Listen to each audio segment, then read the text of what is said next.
Here we go. Here we go. What's up, everybody? How are we feeling today?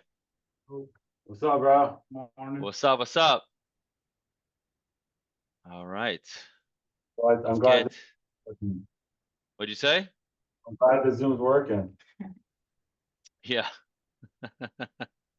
And we got DVN on time, which I did not even bat an eye that he would not be here on time, my friend. Time management. I got it I down. think that's it. DVN's getting a suntan right now. He's got those lights coming on him right now. Vitamin D. That's it. That is All it. right. I'm going to give about 60 seconds if we get any more fresh faces here. Oh yeah, Oh, we got there we a go. couple more. Yes, sir.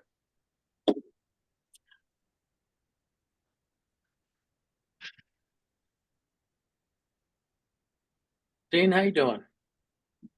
I'm doing very good, and I'm still thinking about your message back to me from ChatGPT.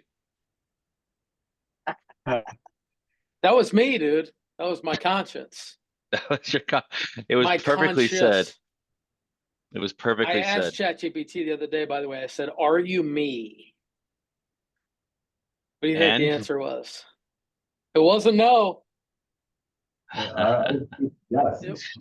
It was not a no. Well, you're training it to be you, right? Think like you. Well, So, taking all the emotion out. So it takes all the whiny nonsense out of my messages.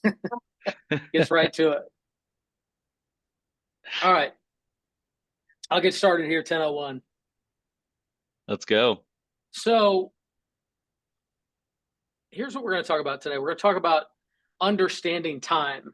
I was noticing in my own change, my own behavior, that it's difficult to really manage and understand how long it takes to accomplish something. And it's something that's often mismanaged, especially in our business, because we have expectations about how long things take, especially progress, results, or basically anything. How long is it going to take for me to build my listing business? How long is it going to take for me to generate a lead? How many calls should I make? What I want to preface this with, and I'm going to give you some points on this to think about, is that we all misjudge how long it takes to do anything. If you look at the way people manage health and wellness as an example, you take some vitamins, work out, drink some water, and work out twice, and naturally you're feeling, I don't see any results. Most people understand that. They look at it and say, I understand this is going to take time, but then rarely lack the commitment to make change there to actually see the results and stick to it long enough to where it works. And so in our business, we have things that are instant, we have things that take a lot of time, and we always are dealing with things that take a different amount of time than what we think. And so you know somebody that got into the business, found their first deal in 5 minutes. And you know somebody that could work the phones for 90 days and not find anything. So without getting into skill set and the individual nuance of each person, let's just talk about some of the fundamental things that you have to remember as a salesperson, especially in this business. So number one, we expect fast results from slow processes. I always apply this back to health because it's something we all understand, but real change takes time, but we want it now. And what you have to understand is when you don't get real change immediately, that's when you become disillusioned and less interested. But the real people that are going to see actual change are going to stay committed and keep that blind faith over time. I know the fact is, if I show up every day and lift that weight, if I show up every day and do what's on my plan, I will get the results. Now, Mike Ferry said it best when he mentioned that it doesn't matter how long it takes you to do something, it only matters that you do. So when I go work out and I think everybody else is getting a faster result than me, here's what I know to be true. Number one, it doesn't matter how long it takes them to get the result. It only matters that I continue. Secondly, I do know this, and I work to accept this, that the longer it takes to achieve something, the longer it takes you to lose it. So in reality, I'm going to give you a paradigm shift here. You want things to be as difficult as possible. Because what's happening when you achieve something that's as difficult as possible is you cannot lose that result as easy as other people. When things come easy to other people, what I think is they're bound to lose it. When the universe resists me, and I know that it's harder for me to get a result, I've reframed my brain to enjoy that part of the process. Did I catch you looking to the sky, Dean? Did I catch you with a zinger? That was a zinger right there. Yeah. All right. Yeah. The longer it takes, the better. Enjoy that process. Point 2 is we always quit too early. We quit too early because we are bound as humans to try to conserve energy. Whenever I get a line of questioning from a coaching client, what I'll typically hear is, what's the best way? What's the number one way? What's the easiest way? What's the top tip that you can give me on something? The reality is all you're doing is looking for reasons to validate your decision to quit whatever you're doing. Don't look for the one reason, the one point, the one tip, the one thing that's going to tip you over the edge. You don't want it to be that easy. You want it to be as difficult as possible. I would love for the universe to resist me in all the changes I'm trying to make. That's how I know how strong I'm going to be on the other side. So on that point, progress is invisible at first, and most people give up before the payoff. We're all here because we are interested in doing difficult things, or at least we claim to be interested. All right, point 3. We overestimate how much we're doing. And we see this at every single level. And I've dealt with enough people over time that will report, well, I made 100 phone calls like 4 days this week, and I didn't get anything. It's and I can make that application again. I go to the gym, I go like this with my arm every day for 3 days, and I don't look good in a t-shirt. It's absolutely ridiculous. This is how we apply ourselves to anything, right? It's not how anything works. We overestimate that. Feeling busy does not equal being productive. So a lot of the times we feel busy, Michael, because we're showing up every day. We're busy. I got deals going, phones ringing, stuff's happening, but the numbers don't change. Well, that's because feeling busy doesn't necessarily mean being productive, right? We know the answers. That's the hardest part about accepting any of these messages is anything I say, more than likely, I might say it in a way where maybe it hits a little bit different, but I'm not saying anything you haven't necessarily heard before. That's the hardest part of a message is you basically hear the message and think, I already know this, and you dismiss it. Don't dismiss that. Next point, number 4. And I'm going to move through these. Hopefully we can have some dialogue this week and I don't just blow the call up with a bunch of random points. Point number 4, though, is we underestimate how long real growth takes. So mastery, which is what we all should be striving for, is months and years, not days and weeks. But you're measuring your results in days and weeks. And I understand there's KPIs involved there that should give us an indication that you're moving in the right direction. But you cannot be a master in days and weeks. I noticed this because I'm actually starting to see real progress in certain parts of my life, right? So I looked back at how long have I been working on this? Well, I got a better idea about how to do it 10 years ago. I decided I was going to make a change 8 years ago. I got serious about it and made some progress 5 years ago. I did enough to impress somebody 3 years ago.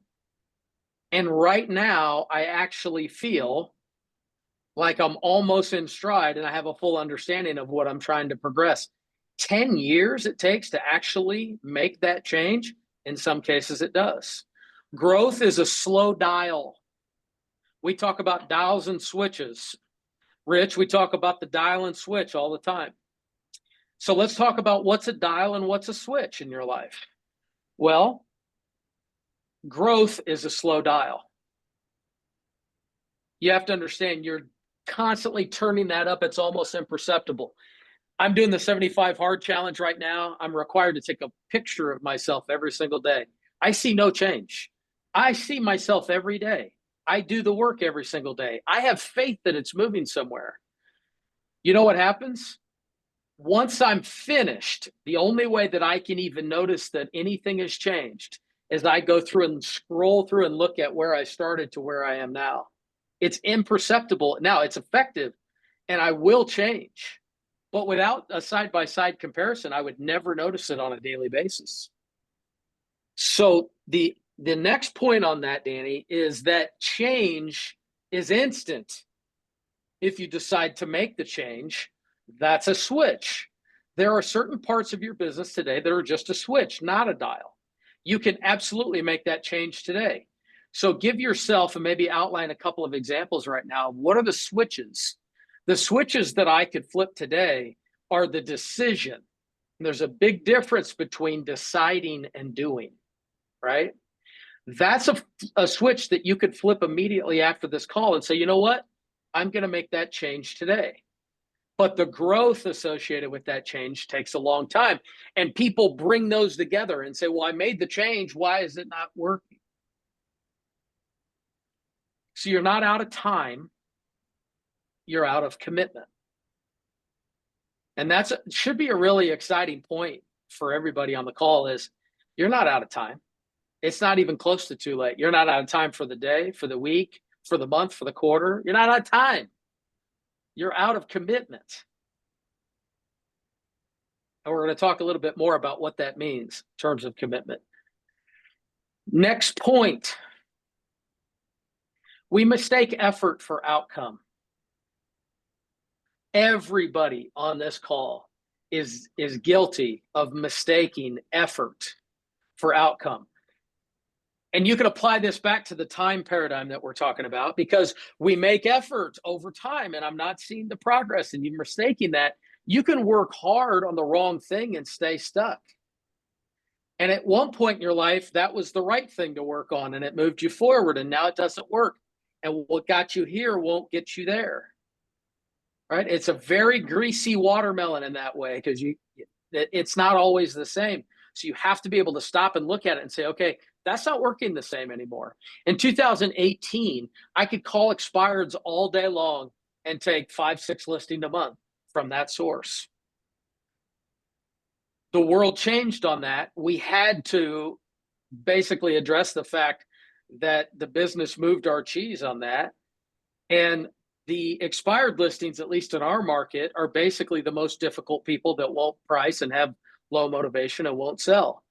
Now, for us that are still calling expireds, don't accept that as an excuse to not call them, but understand that what I had to do in 2019, 2021 is figure out where the cheese was and move the business around.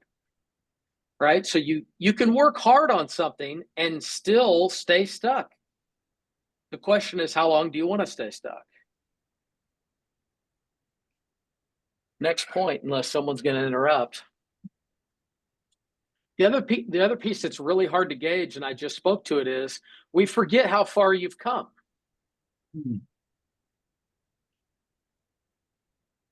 And without really detailed tracking, we lose sight of process. We lose sight of it. We lose sight of that progress because it's imperceptible to us. Your mind is constantly hiding the progress.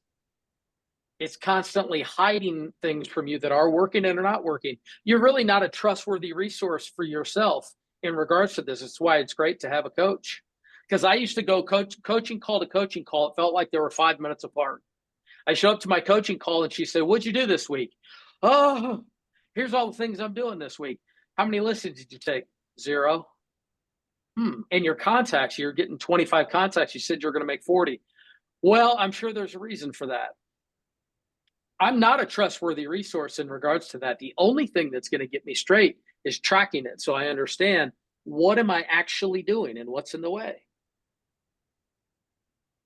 David, does that go hand in hand with your talking more about your success? Explain that. Because I feel like if you talk more about your success, if it's constantly fresh in your mind about what you're succeeding at, you'll also be able to visualize how far you've come.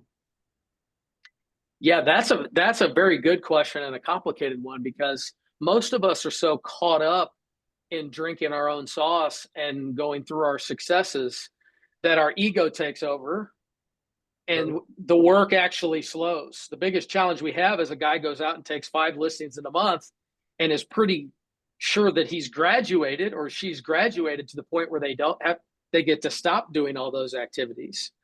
So you've got 2 different things. You've got one is your ability to celebrate small wins to keep you attached to the activity. So you finish your day with a win or review the wins for the day, only to keep yourself excited about doing the work the next day. But don't let that confuse your ego with actual growth. So basically, stay humble, regardless of how much you're talking about your success. Yeah, we talked before about holding 2 points of truth and being able to accept that they're both true. Number one is you got to have a big ego and be excited about who you are as a real estate agent, especially. You've got to lead with that, but not to the point where it turns people off. The second point is, yes, you have to stay very humble and understand what you're doing is very basic and it's very structured. And balancing that is the big secret that we all have, that we're secretly just basic telemarketers using the phone to connect with people, making contacts like rats in a cage. But then we have this bravado piece on the other side of look at all my results. So we convince consumers that we're a good option. At least balance that in your own mind. You're not everything that you present that you are, and you're not doing as much as you possibly can to improve the quality of your business. That's the humility you'd be looking for. Thank you, David. Mm-hmm. Next point is we can't tell how close we are to a breakthrough. If we were able to look on a timeline, it's not linear. If you looked over the top and you see the mouse going through the maze looking for the cheese, you're like, oh, take a right, take a left. You're in that maze trying to figure out which direction to go. You're one turn away from all the breakthrough progress that you've been working towards, but you never know when that is. So stop consulting with yourself, because if you saw the mouse stop and think about all his previous decisions to go right or left and analyze, should I have gone left? Should I have gone right?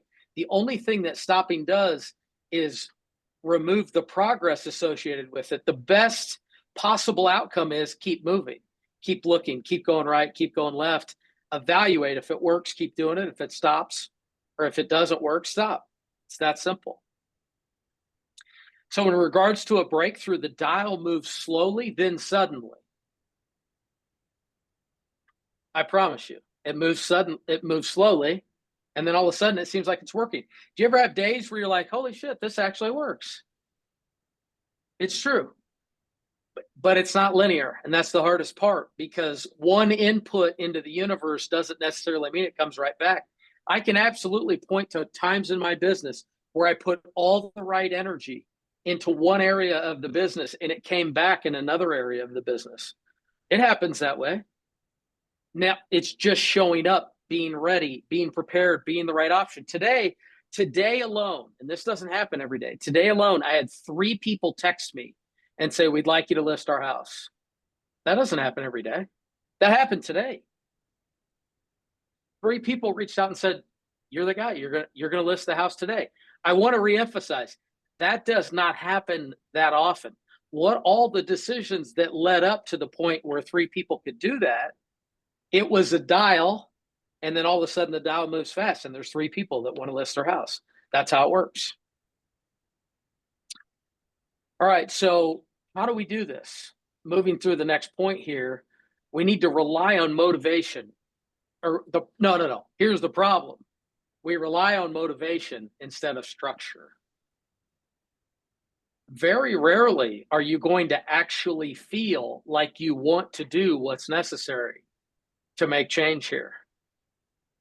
And it's not a metric you can trust. Dean, we talk about that in our coaching all the time. How you feel is not a metric that we're actually looking for, because your feelings are going to go up and down in regards to whether things are working. It doesn't matter who you are. You will be affected by that, and you'll use it as a gauge. So if you find yourself saying, I just don't feel like this is what I should be doing, I got an idea and I feel like I should be going this way, that is not a metric that is to be trusted. I don't feel like I want to go to the gym at 1 o'clock and lift with my trainer. The structure provides that that's what's going to happen. Make sense? So motivation fades, systems last. Next point, the big challenge that we all have is that we wait to feel ready. Rich, we were on the call a couple weeks ago, and nothing in my life would have indicated that I needed to join you in the challenge that you're undertaking right now with the 75 hard. And I could have waited until I felt ready, or I could have looked at my calendar and scheduled it. At that moment, when I was inspired by what you're doing, I said, you know what? I'm going to do that too. And I'm going to figure out how to make it work instead of waiting until you're ready. And how many of us are guilty on a Friday or Saturday of saying Monday is when I get serious? Next time that happens, flip that switch right then. I'm going to do it right now. I don't care if I have a birthday party tonight. I don't care if I have this. Nothing else. Once you hit that moment of inspiration, start right then. We could make the whole call about that. So readiness comes, here's what's interesting about it. I had not thought about it like this until today. Readiness actually comes after action, not before. And how many of us are sitting here waiting to be ready to do something without taking action?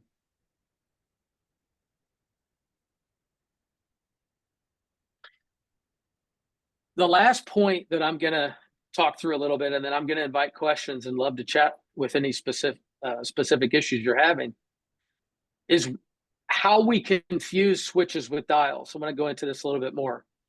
Some things change instantly on the switch and others take a while with the dial. I love to talk about switches and dials because most people perceive their effort as just one lever. I'm making effort. I'm looking for the result. It's very binary, the way that we process that, I've noticed, or at least I do. And you've got all these little switches that you're hitting all day long, and you got all these dials and these little reminders of who you're trying to be. And some things will change instantly. I have made multiple decisions by cathartic moments where I decided that's not who I want to be anymore. This is who I want to be. And you can flip that switch anytime you want. You absolutely 100% control that. I know it personally. You cannot argue with me. No matter where you are, you can take this call in this moment and say, this is what I'm going to do. And you can flip that switch. It should be very empowering. But as you go through it, it's going to be confusing because the dial is going to give you that feedback to determine it's working. By the way, you should all understand, I've noticed individually with everybody that I've talked to here, at least, you are wired to downgrade your own progress. So when I talk to someone individually about their business, what they usually tell me is all the things that are going wrong and all the things that they feel like they're not doing well. I had one coaching client that was so not used to this idea that it was difficult for us to have calls because I would say, here's what you're doing that's working well. And he was so used to beating himself up for all the things that he was not doing right that very rarely could he accept that he was actually doing some things well. So the slow dial, let's talk about what that is. How about 30 contacts a day? That's a slow dial. Believe me, that's a slow dial, but it works. Daily role play. Oh, I know there's people that dismiss this point every time we talk about it. I've been guilty of it myself too. But has anybody actually committed to role play and then came out of that feeling like, oh, that was a waste of time? Almost never. And could anybody report going through a good role play session, getting some ideas, and actually really doing a lot better on the phone that day? It's a slow dial. And then I'm going to add to this, because it's our 90-day push right now, weekly lead review is a slow dial. You go through and canvas. This is what the best agents do. They look at, what opportunities did I get this week? What was my process? Did I follow up? Did I convert? What are my conversion numbers? It's kind of crazy, and I know I'm guilty of it too, that I'll sit here and go, how many listings did we take last week? We have so many things that we're trying to do. I know we're all guilty of this. How do you go through a week and you don't know what you actually accomplished? Because your brain is not wired for that. You have to have a system in place. So let's talk about the switch. What switches could you flip today? And I'm open to some ideas about anybody that's inspired by that idea. A switch would be committing to the daily schedule. We treat that like a dial. That's not a dial. Do it now. Do it today. Not tomorrow, today. As soon as you hang up the call today, review this note, go back and actually commit to a schedule, and remind yourself, oh, this is where I made my schedule with all the bright colors on it so I could show it to people. Am I actually following it? Do I have a start time and an end time? Do I have any structure to what I'm trying to do? I know that it's in my coaching. I know that I report that to my coach every week, but how often do you actually do it? The highest level of people have the most amount of structure in every business, in every sport, every single person. But if you're prospecting until you don't feel like prospecting anymore because you think you're going to do more of it, all you're doing is setting yourself up to not do it the next day. I can tell you honestly that there's days that I'm leaving my desk thinking, oh, I can't wait to get back. That's how it should feel. And that may sound crazy, and you may feel really far away from that idea, but you have to change something in your environment until it feels that way. When I used to have to stop prospecting and I hit my goal, I would think, God, I think I'd still want to prospect. It's going well. It's going well. I think I want to keep going. It's a wild thought, but that's how it should feel every single day. Because you get momentum and you think, I'm just going to expend all my energy here because I feel like doing it. And God knows what I'm going to feel like tomorrow. Once you get the right structure in your schedule and flip that switch, everything you do is exactly where you're supposed to be. I felt that. All right. And then a couple more switch ideas. Next switch you could flip today is eliminate excuses. Just eliminate those. I'm not even going to bore you with how many excuses I could have given myself over the last 72 hours while I was navigating business, family, exercise, everything that I have going on. And how many people will pull on you and say, I don't want you to be doing that right now. I want you to be somewhere else. And if I didn't have my purpose on exactly what I'm structured to do, and I wasn't following that schedule, I would not have completed over the last 72 hours what I did. And I wouldn't be able to show up here right now with authenticity and say, you should try it. You would feel it. You'd see the crust in my eye, but it's not here. DVN, would Yo. you say that you're in alignment right now in your life with your purpose? Dude, I'm firing on all cylinders right now. Right? I could feel that. Hopefully everyone on the call can feel that. Can you share with us what is it? We talk about this feeling that you have you have alignment with this purpose. And you said something very interesting just then to me, where it was like, hey, people are pulling you in all different directions. And you're just like, I know exactly where I need to be. How long did it take you, or what would you say is a good dial metric to use to find out that you are in alignment with your purpose and how you should be thinking about that? So you have to start with your values. When your values are clear, your decisions are simple. What we struggle with is we're unclear on our values. I know exactly who I am and I know exactly where I'm going. But that doesn't come by reading one book and determining that's who I want to be. That comes from implementation. And the answer to your specific question is every day that requires maintenance. Every day there's people pulling. Every day there's people saying, I don't like the direction. I don't want you to do that now. I need. And I'm not saying that you can't be available for what people need, at times. But what you have to recognize is that you're giving up the vision of who you'd like to become for other people. And the alignment that I feel, especially at this moment with that question, is I know exactly who I'm trying to be, and I am who I say I am.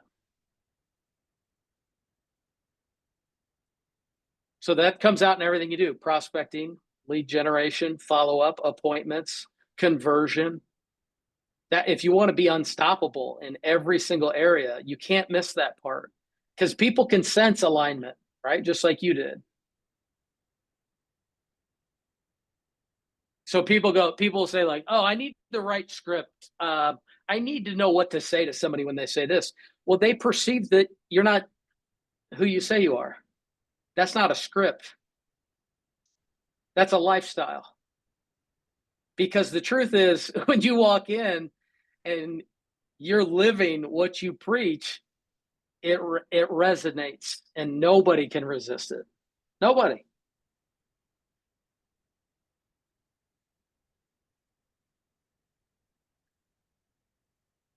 I'm going to take all that silence as positivity, just matriculating.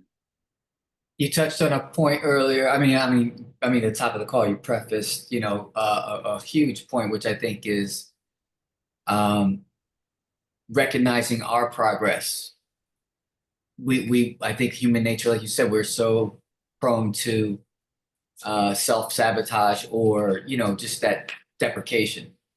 And so, trying to really implement that giving yourself grace and do it in a structured way. One thing that's helped me is that book, Chop Wood, Carry Water. Did you read that one? No, I know you like that one. I haven't got to that yet. Yeah, it's a good one. And one of the things that it talked about is it's kind of like a ritual, like every night before bed, write down 15 to 100 things that you did well today. And it was so interesting when I first started doing that exercise, I couldn't come up with 5 or 3. But it said, like, it doesn't matter how big or small. It's the tiniest things, right? And what that does, it just retrains your brain. So I was like writing out everything. I made my bed today. I met every little tiny little thing, right? And and listing that out and doing that over and over. And that really, I feel, helped to retrain the mind to your point about, and I think that plays a part in your day and how you go into your day as well. I'm going to add one piece to that. I think it's a really valid point. The piece I'm going to add is integrity. I think people misunderstand integrity a little bit because they boil it down to telling people the truth. I'm going to give you a better definition of integrity. Do what you say you're going to do when you say it to yourself. So that's in the past where I was violating this integrity. I thought, well, I have integrity. I tell the truth everywhere I go, and I'm always honest, and I do what's right for people. Yes, but you're lying to yourself every day. You tell yourself you're going to hit 30, you're going to hit 40, and you don't. You quit. Why? You tell yourself that you're going to follow your diet. You tell yourself that you're going to drink water. You tell yourself that you're going to commit to a plan, and you don't. The integrity and the alignment that you feel is, I said I was going to do this, and I did it. So add that to your list. Can you not be in integrity with yourself and be in integrity with others? No. Yep. No. I agree. I agree with that. Well, what would you say to somebody who's struggling to take action like right now? They're always that same person. Gotta get better, gotta get better, gotta get better. Flip the switch. Well, the point that we talked about earlier is everybody's waiting to be ready. Taking action doesn't require any planning. It doesn't take anything. What people neglect to do frequently is if they feel this, like, I need to change my diet the next meal. I need to work out more. Go right now. Go right now.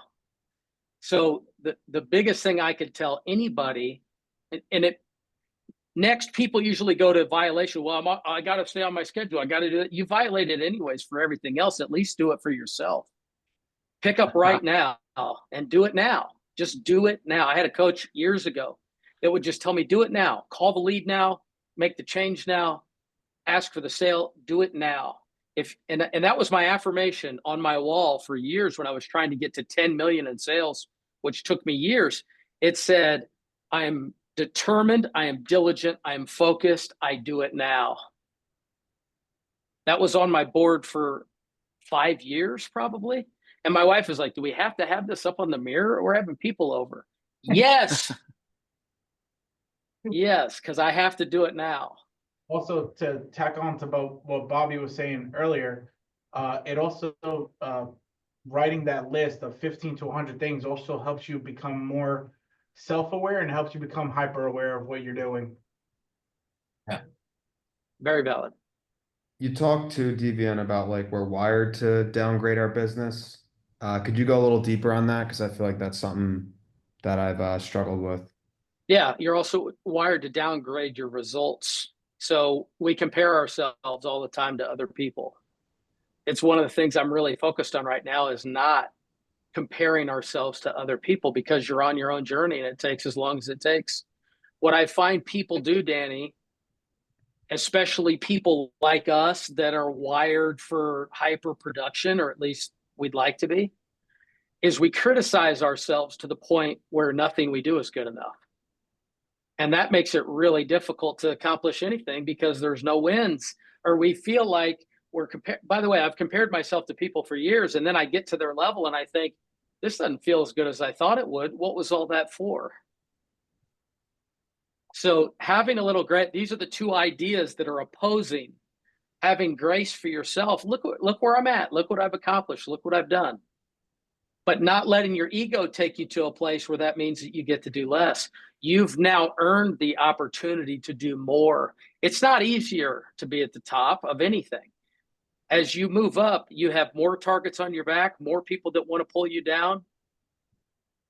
The only thing you can do is compare yourself to what you're trying to accomplish. It's the hardest thing in our business because you've got all these people that are touting their results.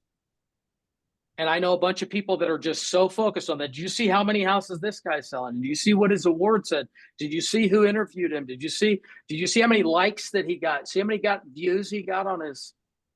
Once you get centered in the idea that you're on your own path and you're attracting the people that you deserve, it really doesn't matter what other people are doing. You got to focus on your message. Appreciate that. Thanks, DVN. Teddy, let's see what Teddy says. Why aren't you talking to me, Teddy? Yeah, I know, family. So Teddy phones in. What if you're the person in your family or direct network that everybody goes to and depends on? How do you do the things you need to do and be who you aim to be with that weight? Asking for a friend, beautiful. Especially from others, I see this a lot. And I feel strongly for women that men too, but especially women in this case, that everybody relies on them for everything and they are wired to give everything they have to support other people. Two things I'm going to share with you on this. Number one, you're not helping people as much as you think you are. You're actually creating a situation where you're needed because you get validation from that. It's not for them, it's for you.